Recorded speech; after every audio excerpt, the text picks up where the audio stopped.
sekolah atau nggak ketemu pacaran sampai selesai sekolah udah selesai gitu. Nah nanti takutnya ke depan anak-anak muda mereka sekolah bukan buat belajar tapi cuma buat deketin cewek, buat deketin cowok, cuma buat pacaran gitu. Nah jadi makanya Syakir mau bikin sebuah karya yang Syakir juga nggak mau dibilang Syakir bikin karya religi ya, enggak. Syakir justru mau bikin karya yang universal, yang menghibur, tapi di dalamnya ada pesan-pesan yang bisa didapetin sama anak muda. Jadi anak muda tuh bukan cuma ketawa, bukan cuma terhibur, tapi habis dia nonton film dia akan bilang, oh ya benar juga ya, kata film ini tuh gini, oh gue belajar dari film ini tuh gini. Nah jadi banyak hal yang bisa mereka dapat, bukan cuma mereka ngabisin waktunya, tapi mereka juga dapat benefit lah, dapat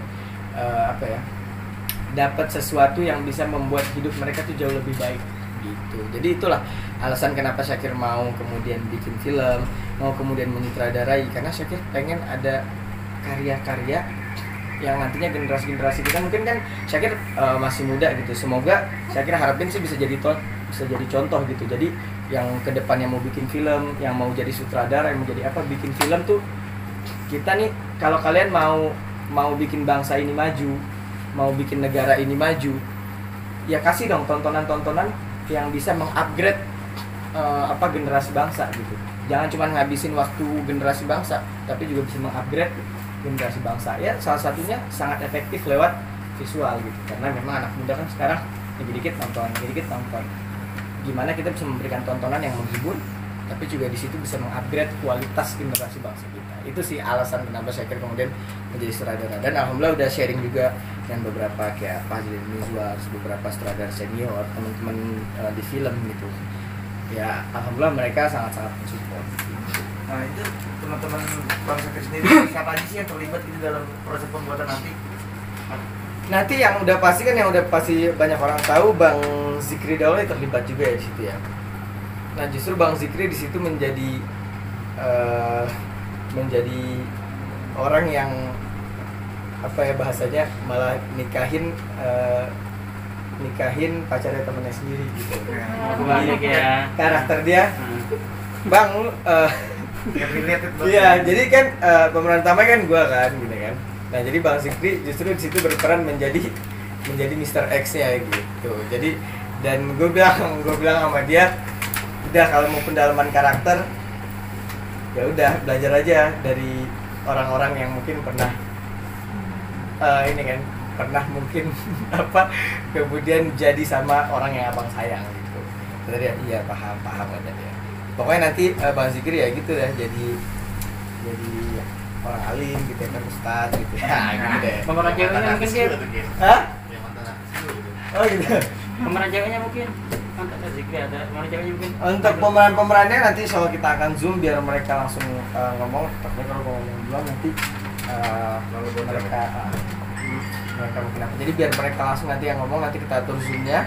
Itu semua pemainnya. Ada beberapa pemain senior, alhamdulillah yang support juga. Dan gue memang pakai beberapa artis yang nggak pasaran juga, maksudnya yang fresh lah bukan. Jadi itulah alasan kenapa gue nyutradain. Kan orang mungkin kaget, kenapa nih Syakir nyutradain? Ya mungkin gue sih akan berusaha semaksimal mungkin sebisa gue gitu. Ya semoga film ini jadi film yang beda ya, dan bisa menghibur anak-anak muda lah. Dan juga pastinya itu dia punya pesan nih film. Ya cukup susah gak mencari para pemainnya ini, kan tidak mudah untuk menjadi pemain yang pas gitu di film ini mungkin. Iya, wah itu sangat-sangat susah. Gue nyari pemain, karena gue nggak mau yang asal-asalan. Ya bikin film ya bikin siapa aja main gitu, nggak. Tapi gue lihat dulu karakter ini pas nggak di dia. Kalau dia meranin kira-kira pas nggak gitu. Jadi gue lihat dari gerak-geriknya, oh ini gerak-geriknya cocok nih.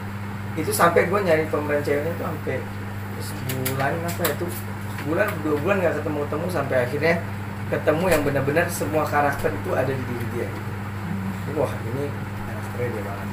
Jadi emang pengalaman terjun buat bikin film tuh nggak mudah. Mungkin kalau bikinnya asal-asalan atau bikinnya seadanya ya mungkin gampang-gampang aja asal syuting. Tapi ini benar-benar saya kira juga memilih DOP yang bagus gitu, tim yang bagus juga, output kamera dan segala macam, lighting juga yang bagus.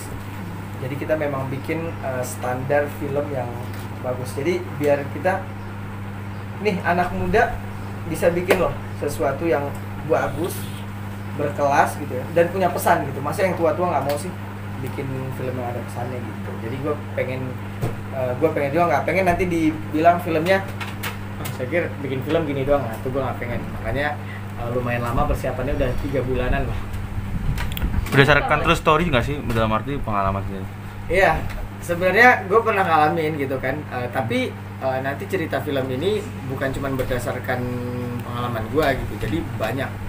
Itu hampir, jadi cerita di film ini tuh adalah cerita orang-orang yang pernah ditinggal nikah di Indonesia gitu. Jadi ini bukan cerita gue, bukan cerita Bang Zikri, tapi kan di Indonesia emang banyak yang ngalamin ya. Jadi memang gue dedikasikan film ini untuk orang-orang yang pernah ditinggal nikah, yang pernah mencintai tapi nggak bisa memiliki gitu ya kan, dan gimana cara mengikhlaskannya, nah itu nanti ada di film ini gitu. Mengapa memilih cerita tersebut, padahal kan banyak juga kan, nggak cuma ditinggal nikah kan, kayak poligami pun banyak dan segala macam pun banyak Ya, gitu. karena kemarin gue feelingnya yakin sih lagu Aku Bukan Jodohnya akan boom gitu, gue yakin. Makanya gue udah siapin filmnya duluan gitu, karena buat gue ini pasar yang udah pasti ada orangnya gitu kan.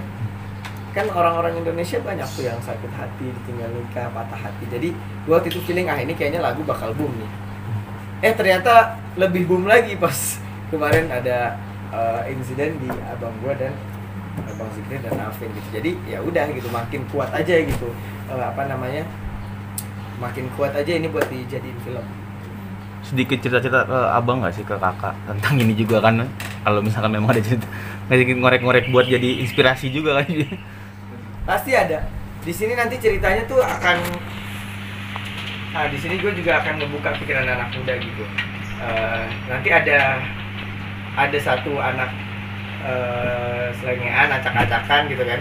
Ada satu anak gaul gitu kan. Nah satu lagi ustadz nih gitu, satu lagi alim nih. Nah padahal nih cewek ada hubungan kan sama cowok ini, tapi kemudian karena dia alim, akhirnya dia kemudian pakai dalil hadis gitu. Nah di sini gue mau nunjukin juga karena anak muda, kalau lo nggak bisa melakukan apapun cuma sebatas pakai dalil, karena agama juga mengajarkan kita buat menjaga perasaan orang gitu ya kan. Jadi nanti banyaklah dialog-dialog itu, dan ya ada banyak sih ini, jadi bukan cuma cerita dari satu orang gitu, jadi banyak, termasuk abang gue juga. Tapi pas ngajak abangmu kemarin untuk Sebenarnya nah ini susah nggak? Nah kenapa jadi kemarin tuh sebenarnya gue ngajak sebelum kejadian dia gitu, bang nanti main ya di film ya gitu. Nah kemudian kejadian, akhirnya ya udah bang Syakir bilang berarti tetap main ya di film ini ya, tetap jadi belajar dari orang-orang yang pernah menyakiti aja gitu. Jadi memang dari sebelumnya udah nunjuk dia buat jadi pemeran second pemerannya lah gitu. Kalau pasca insiden kemarin juga Bang Zikri juga sekarang kondisinya seperti apa gitu? Yang Syakir salut dari Bang Zikri adalah